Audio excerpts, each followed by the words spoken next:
All right. Hello, everyone. My name is Danielle Sekel, and I'm a graduate student in the musicology program here at the University of Illinois. Today, for this pre-concert interview, I am joined by Dr. Iura de Rezende, an assistant professor of clarinet here at the University of Illinois. He will be a featured soloist in the upcoming Illinois Wind Symphony performance this Thursday evening, April 6th, in Foellinger Great Hall. So Dr. De Rezende, thank you so much for taking the time to speak with me about your upcoming performance. To get us started, I was hoping you could share with us a little background about the piece you will be soloing in, which is Óscar Navarro's second concerto for clarinet and symphony orchestra. Right. Just a little background about like what your experience has been in preparing this piece for performance. Well, I must confess that I didn't know the piece up until a year ago when Dr. Giraldi approached me and asked us, "Oh, shall we perform this piece? Are you familiar with it?" And then I took a look, and then I got familiar with the composer, and then I've know a lot of the performance that he dedicated the concerto. Now he has 3 clarinet concertos. Each one of them are dedicated to a specific performance. In the case of the second concerto, that is the one that we're performing, this one is dedicated to Josep Frank Ballester, who is a Spanish clarinetist, who I think is a professor in Toronto or in Canada. In some place, the concerto was dedicated to him. And yeah, it has a lot of elements of Spanish, like folk music, and like the flamenco tradition. Some elements of flamenco music in the first movement, and it's an overall a piece that sounds pretty much like a film, like a movie soundtrack. It has that flair of film music, which is like quite interesting and quite new. In my case, I think I never played a piece like this before, like as a soloist. So it has been like quite an experience, and also on the top of all of that, my first time with the Wind Symphony, and my first time with Dr.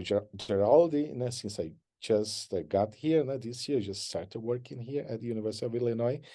But I must say that I've loving the experience so far. Like the rehearsals have been great, and Dr. Gerald is such an incredible musician, and he can really, he really works well with all the students, I think. And since now I'm doing since the very first rehearsal, you can see the improvement in just like 2-3 rehearsals. It's quite amazing. So I'm very, very pleased with the results. Yeah.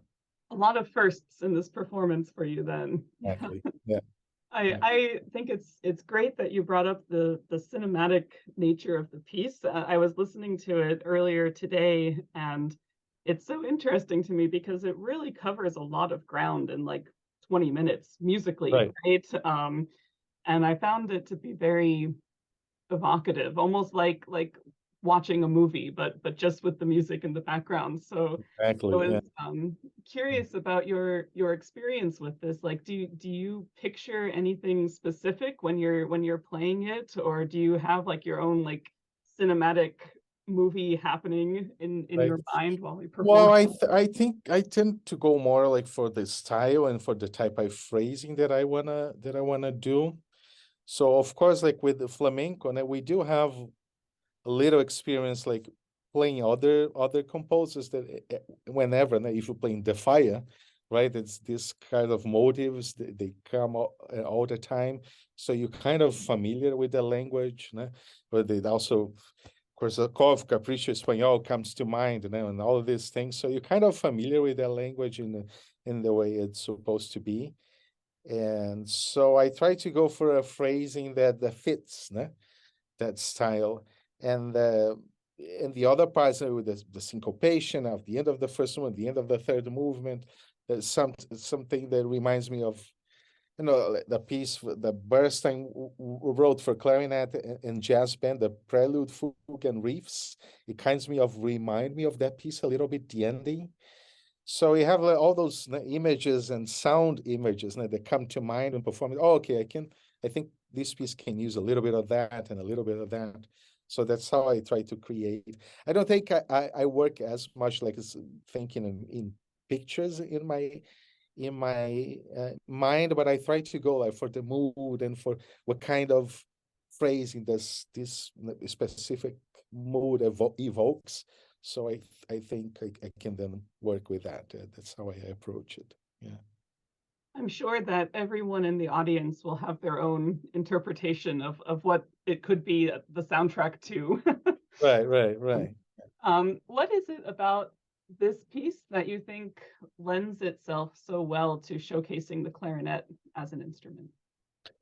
Well, like I said, because it has these elements from that I associate like, with this piece by Bernstein, I think it's a little bit of this syncopated kind of like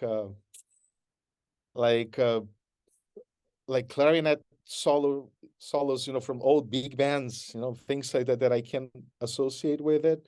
So that's like a pretty image that I try to convey in my interpretation. So little things like that, and I try to okay here and then that the second movement, right? This huge phrases, right? Never ending phrases that you can associate pretty much with every piece of classical music for the clarinet, that we try as since we don't or I don't play much with the vibrato then, but I can do a lot with change of color in the sound, right? So just like a Mozart second movement or Mozart concerto, the clarinet has this beautiful spectrum of colors, from the low to the high register. I think there are things from that I can also use, specifically with the second movement. And yeah, and like the influences and things, I think those things, they come from everywhere. It's everything that you can use that you experience in your life as a musician. When especially when constructing a new interpretation of a new piece that I never heard before, I try to use everything I can, everything that I can associate with, like to build my own and to make it my own. At the same time, to try to kind of guess what did the composer meant by that. You have, for instance, this introduction where the clarinet is like it's pretty much a cadence. It's very free, but he doesn't give you a lot of instruction, but you can tell that I think there are like four parts where the ensemble simply like change chords, and I have a few notes to move inside those chords, and then sometimes those little notes, they have motives, they're gonna appear later in the piece. So you have to. So I think of the things that are coming later, then I wanted the audience to associate what I'm playing with the things that are gonna come, but also it has like a little. It has an arch, and it's almost a piece by itself at the beginning, right? With the beginning, the middle, and the end. So I have to also to pay attention of those things. That I cannot play the first phrase too loud, because probably the one that I want to play the loudest is the third one, since it's an arch, right? And although the composer doesn't write anything specifically about that, you can tell just by the way he writes the dynamics. One starts like with 3 pianissimos, goes up to 2, the second one goes up to 1, and then it comes to a mezzo piano. But see, it's all inside this very soft dynamics. You still have a huge arch that you have to build and still show a little bit of the motives.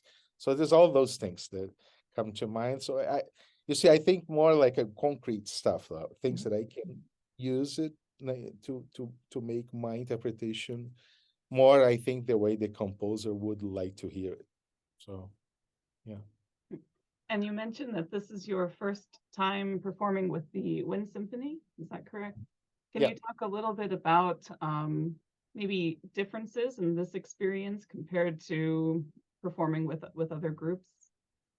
Yeah, well, my experience as a soloist before was simply playing with strings and with symphony orchestras. So the first time playing with winds, I was quite surprised to notice like the range of dynamics, because it's for a group of only wind instruments. And sometimes we cannot get as soft as a group with only strings, right? So that's the first thing that I was thinking in my mind. Okay, how should that be then? And then, but as the rehearsals go, then you kind of, I think for everybody, for the ensemble and also for myself, I was kind of figuring out how to play with them.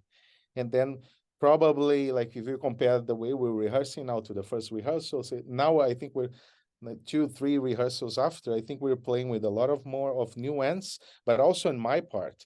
Because at first, I think I was kind of reacting to what I was hearing, and my tendency was also to go and play loud all the time.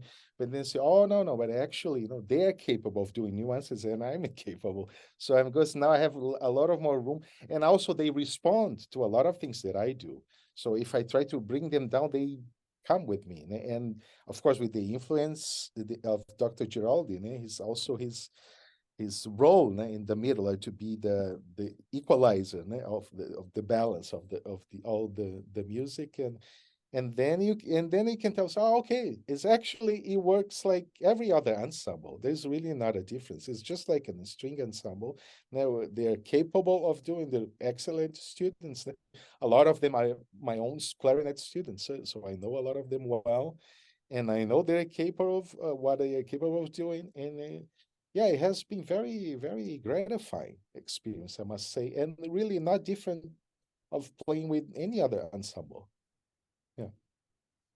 Well, Mhm. unbelievably, it's been 10 minutes already, which is about the time frame for this interview. But before we wrap it up, I was wondering if there's anything else you'd like to share about this piece for audience members who might be watching this before attending. Well, it's just I think it's a piece that's very accessible, although the composer is from a living composer, and some members of the audience might have a little bit of prejudice when it comes to contemporary music, right? And to say, oh, sounds all too crazy. No, I think the music is very accessible, and it's based on elements that are very familiar to everybody musically. And I think that there's no reason for anyone like to not enjoy this music. I think it's very well composed, very well written, and I think it will be very well played as well. So We'll definitely keep their attention, that's for sure. yeah, Wonderful. Well, Dr. De Rezende, thank you so much again for taking the time to speak with us. I've really enjoyed our conversation, and I'm looking forward to attending the performance and hearing it live on Thursday evening. So thank you very much. Thank you very much. Thank you for the opportunity.